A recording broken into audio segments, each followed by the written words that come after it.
So I wanted to start off the exhibition with a sort of classic shot of the most well-known lineup of Nirvana, with Dave Grohl, Chris Novoselic, and Kurt Cobain. Ok, a ideia da curadoria é justamente começar a exibição com a formação clássica do Nirvana, né?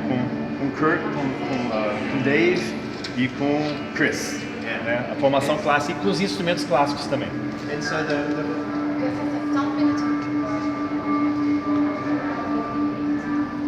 we'll do fast. Okay, we're going to do a very quick tour because we have so many people, and but then we encourage everybody to kind of walk through the exhibit at their own pace. Ok, vai ser meio rápido porque tem muita gente, mas ele encoraja as pessoas depois a irem, que é muita coisa para ver. So the instruments you see on display are all instruments that the band members of Nirvana played. In the photos that you see, they're playing instruments that are exactly like that or very similar to them. Ok, os instrumentos aqui são os instrumentos que eles estão usando, são exatamente, são iguais ou muito parecidos com os instrumentos originais que eles estão usando nas fotos. So we have Chris Gibson Ripper, Dave Grohl's Tama drum kit with actually a snare that Chad Channing, who is the previous drummer, played, and then Kurt Cobain's Univox that he smashed in New Jersey in 1989. Ok, esse Univox foi aquele que ele falou que ele quebrou em New Jersey em 1989, né? A bateria original do Dave Grohl, só que a caixa... Is that a Pearl? Ok, eu não sei que é Pearl, a caixa é original, só que é do Chad Channing, que era o primeiro baterista do Nirvana. E o baixo é um Gibson Ripper, né? E o único baixista que usou esse, é o Gene Simmons. Né? Só o Gene Simmons usou esse baixo, né? Mas é um baixo que funciona bem com o cara grandão, esse big guy, right? Yep. All right, well, let's go on to the next part. So the soundtrack that you hear is an hour-long 16-channel score that was created by Steve Fisk, who's a local Seattle producer that recorded Nirvana and Soundgarden and Screaming Trees. Okay, Steve Fisk é o autor da trilha sonora, feito em 16 canais. Ele é um produtor local que produziu Nirvana, Soundgarden e Screaming Trees. Né? Foi feito exclusivo para o evento. And the artwork that you see on the wall back here is artwork that Kurt Cobain did in high school. And so you can see that he was, quite a good artist as well as a musician. We have some photos of him in art class in the 8th grade. Eles são peças originais que o Kurt Cobain são as originais que ele desenhou quando estava na escola. E tem fotos dele, inclusive, em art class. Yeah. E tem fotos dele dentro da sala de aula, né, na época que ele fazia isso.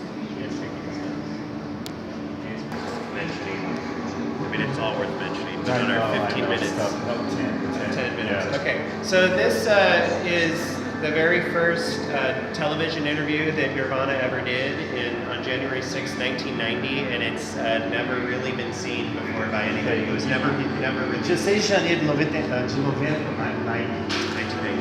em 1990 foi a primeira entrevista para a televisão que o Nirvana fez no Nirvana. Yeah. A primeira entrevista que eles fizeram como Nirvana. E é extremamente raro. Yes, very rare.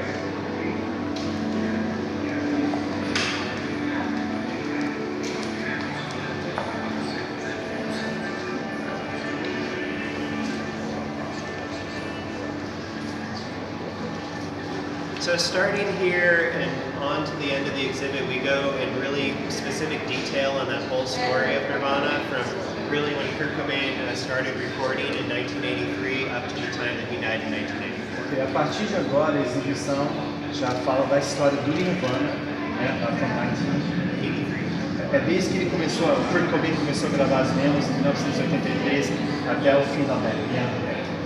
So we have photos of him recording his first demo in 1983 down here, using this Sears bass and recording on his Ants 4-track. Ok, e são fotos dele gravando a primeira demo usando esse baixo e usando o gravador de 4 canais da Tia.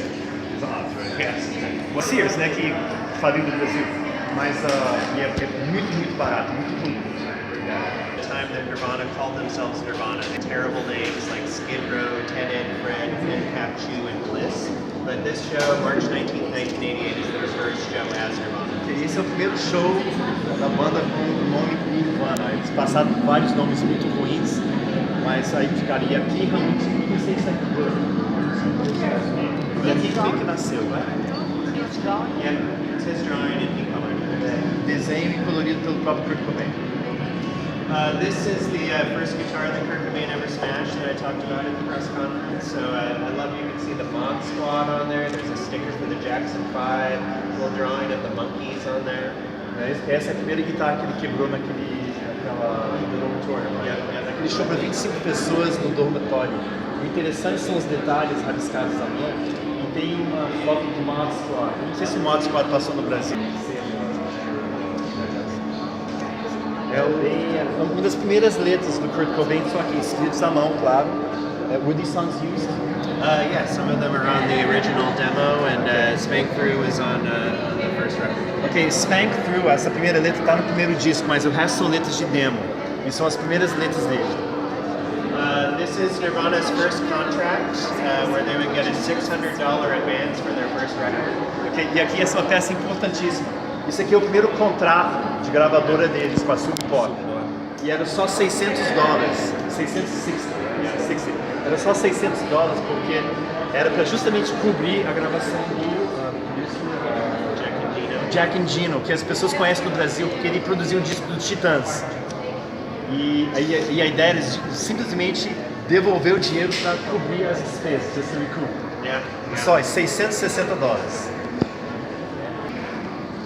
This is Chris Novoselic is 6'9" tall. He's a giant of a man, so I wanted to show some clothing of Chris. He's dancing for on the Hershey Box video, that he wore when he threw his bass up on the MTV Music Awards and he threw it on the net.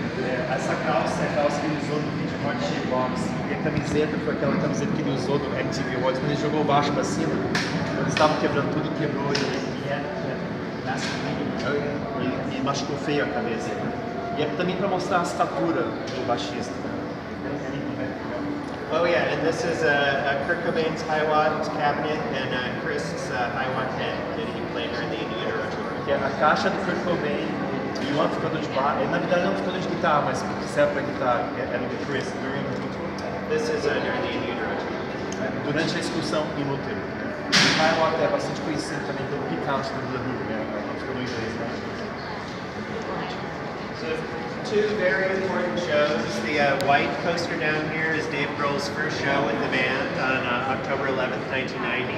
And then April 17th, 1991 is the first time they played Smells Like Teen Spirit live at the OK Hotel in Seattle. Esse foi o primeiro show, esse cartaz é relevante porque é o primeiro show do Nirvana com Dave Grohl já na bateria, depois da saída do Chad Channing. Who said you drew that? Calvin Johnson from K Records and Meet Happening drew that. É Calvin Johnson da gravadora K, ele que desenhou. Então, mas this is a circle of friends, right? E são os círculos de amigos, todo mundo em volta fazendo, pegando na rua, they would put it on the street. Então, o primeiro cartaz com Dave Grohl, importantíssimo. Epic Records saying this is what your album could be like, and he wrote a note on here that says if anybody has a problem with his dick, we can remove it. Which you can see they did not. O design gráfico forneceu essa foto e ele falou, cara, ó, isso pode ser a capa do disco, mas se alguém tem problema com pênis, a gente pode retirar, né? Talk about the floor. Oh, and it does say I can take out the pool floor and make it just blue water, which they did do. E ele fala o seguinte, eu posso, se vocês quiserem no Photoshop, eu posso tirar o chão, né? E tirar o chão, tanto que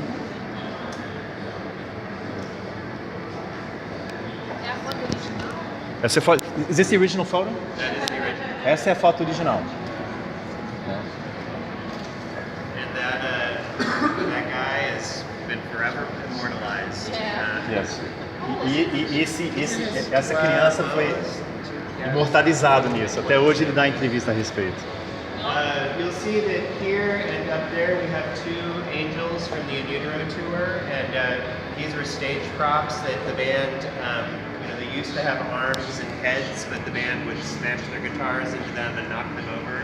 So they're in bad shape now. Okay, isso aqui é a cenografia original da excursão In Utero, right?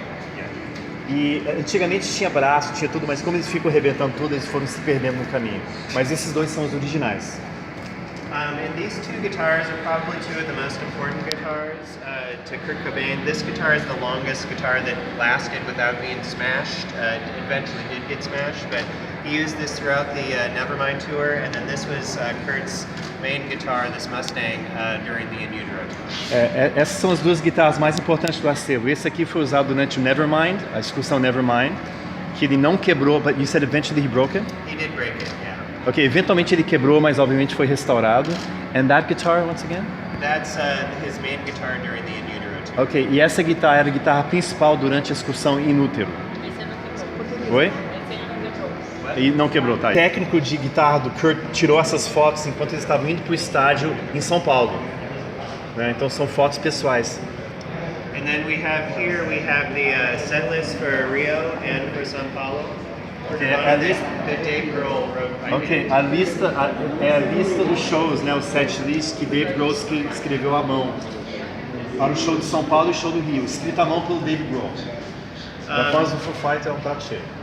And then we have instruments that Chris and Pat Smear played on the Unplugged set, or MTV Unplugged. Ok, e esses são os instrumentos originais do MTV acústico, né?